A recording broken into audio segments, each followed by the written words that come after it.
اعوذ باللہ من الشیطان الرجیم بسم اللہ الرحمن الرحیم اللہم صلی علی محمد وعلی آل محمد۔ مفہوم حدیث ہے کہ رسول اکرم صلی اللہ علیہ وآلہ وسلم نے فرمایا، نیکی اچھے اخلاق کا نام ہے اور گناہ وہ ہے جو تیرے دل میں کھٹکے اور تجھے یہ ناگوار ہو کہ لوگ اس سے باخبر ہوں۔ آپ صلی اللہ علیہ وآلہ وصحبہ وسلم کا طریقہ تدریس لمبے لیکچرز پر مشتمل نہیں ہوتا تھا، بلکہ اس کے برعکس آپ صلی اللہ علیہ وآلہ وسلم دل میں اتر جانے والی عام فہم بات کیا کرتے تھے، جس سے سننے والے کو سوچنے اور سمجھنے کا موقع ملتا اور وہ بات کو قبول کر لیتا۔ سنت کے مطابق سونا بھی نیکی ہے، یعنی مومن کا ہر کام نیکی ہو سکتا ہے اگر وہ اچھی طرح اور عمدہ طریقہ سے کیا گیا ہو، چاہے وہ آپ کا بیٹھنا ہو، سونا ہو، جاگنا ہو، کھانا ہو، پینا ہو، حتیٰ کہ دروازہ کھولنا ہو اور بند کرنا ہو، اور راستے سے گزرتے ہوئے کسی کو تکلیف نہ دینا، دوسرے کی رعایت کرنا، یہ سب نیکی ہے۔ ایسا کام جس سے اپنے اندر بھی ایک اطمینان ہو اور دوسروں کو بھی اطمینان ہو، یہ بھی بھلائی ہے۔ گناہ کا لفظ کئی طرح سے ڈیفائن کیا گیا ہے، لیکن اس حدیث میں ایک عام انسان کو معیار دے دیا گیا ہے کہ ہر شخص خود ٹیسٹ کر لے کہ آیا جو فعل وہ سر انجام دے رہا ہے وہ نیکی ہے یا نہیں ہے۔ اسلام دراصل انسان کے اندر ایک نظر پیدا کرتا ہے، اس کے ضمیر کو زندہ کرتا ہے، اس کے شعور کو جھنجھوڑتا ہے، کیونکہ جب تک یہ شعور نہ جاگے کوئی کسی کو نہ نیک بنا سکتا ہے اور نہ ہی کسی سے کوئی اچھا کام کروا سکتا ہے۔ کوئی کسی کو نیکی پر مجبور نہیں کر سکتا جب تک کہ یہ موٹیویشن انسان کے اپنے اندر سے نہ اٹھے، جبکہ گناہ وہ ہے جو انسان چھپا کر کرتا ہے اور ڈرتا ہے کہ کسی کو بھی اس کے بارے میں پتہ نہ چلے۔ بڑے بڑے گناہ تو سب کو پتہ ہوئی ہوتے ہیں، جیسے قتل، چوری، جھوٹ، والدین کی نافرمانی، سب اسے معلوم ہوتا ہے کہ وہ سب نافرمانی کے کام کر رہا ہے، لیکن صغیرہ گناہوں کی اس کے پاس لسٹ نہیں ہوتی۔ اس کے لیے انسان کو اپنے اندر کے میزان سے کام لینے کی ضرورت ہے۔ مفہوم حدیث ہے کہ رسول اللہ صلی اللہ علیہ وآلہ وسلم نے فرمایا، اللہ تعالیٰ جب کسی بندے کے لیے خیر چاہتے ہیں اس سے کام لیتے ہیں۔ پوچھا گیا کس طرح کام لیتے ہیں؟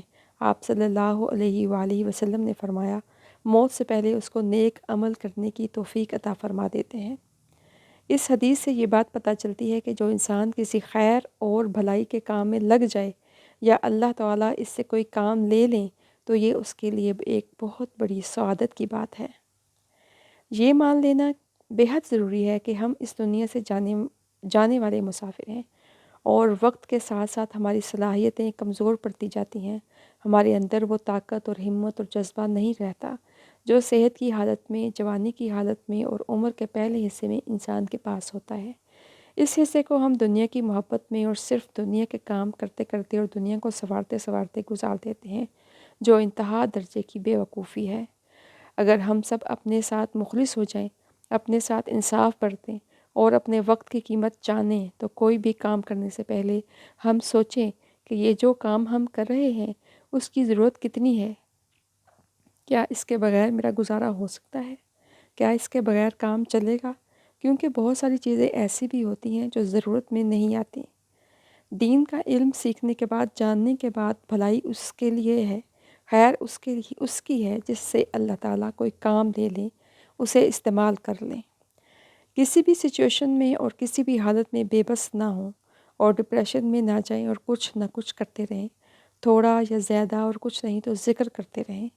نیک عمل کا دائرہ بہت وسیع ہے، ہم بول کر کسی کے ساتھ بھلائی کر سکتے ہیں، ہاتھ سے کچھ کر سکتے ہیں، ہم لکھ کے کچھ کر سکتے ہیں، کوئی نیکی کا کام کر سکتے ہیں، غرض یہ کہ ہم جسمانی طور پر کسی طرح کی بھی بھلائی کر سکتے ہیں۔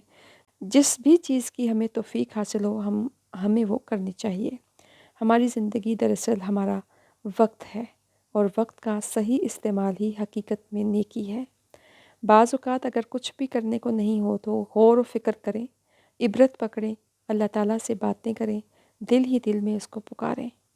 کوئی ہمارے دل پہ بھی قبضہ نہیں کر سکتا، کوئی ہمارے ہاتھ باندھ دے، پاؤں بھی کسی نے باندھ دے، زبان بھی بند کر دے، آنکھیں بھی بند کر دے، تو دل تو کوئی نہیں لے سکتا۔ اس لیے دل سے کام لیں۔ جب تک ہم زندہ ہیں ہمیں چاہیے کہ اپنے رب سے باتیں کریں۔ ہم لوگوں کے ہنگاموں میں شاید اتنی یکسوئی کے ساتھ کبھی بھی رب العزت کو اتنا پکار نہ سکیں جتنا ہم ایسی خاموشی میں پکار سکتے ہیں جب ہم بالکل تنہا ہوتے ہیں۔ اگر دیکھا جائے تو ہر دن آزمائش ہے، چاہے ہم نعمتوں میں گھرے بیٹھے ہوں پھر بھی ہم امتحان میں ہیں، اس لیے ہر لمحہ باشعور رہنے کی ضرورت ہے۔ اور جیسا کہ حضرت محمد صلی اللہ علیہ وآلہ وسلم نے فرمایا کہ نیکی اچھے اخلاق کا نام ہے اور گناہ وہ ہے جو تیرے دل میں کھٹکے اور تجھے یہ ناگوار ہو کہ لوگ اس سے باخبر ہوں۔ اس لیے اس حدیث کو مد نظر رکھتے ہوئے اپنے تمام کام سر انجام دینے چاہیے اور اپنے آپ کا خود میزان خود حساب کرنا چاہیے کہ وہ کتنے اچھے کام کر رہا ہے، کتنے نیکی کے کام کر رہا ہے یا نہیں کر رہا۔ تو ہمارے لیے یہی میزان ہے کہ ہمارا دل گواہی دے کہ ہاں یہ کام تم نے اچھا کیا ہے اور یہ برا کیا ہے۔ اور جب انسان کو اپنے اچھے اور برے اعمال کا خبر ہو جاتی ہے اور پتہ چل جاتا ہے تو اسے اپنی اصلاح کرنے میں زیادہ مشکل نہیں آتی۔ اللہم صلی علی محمد وعلی آل محمد۔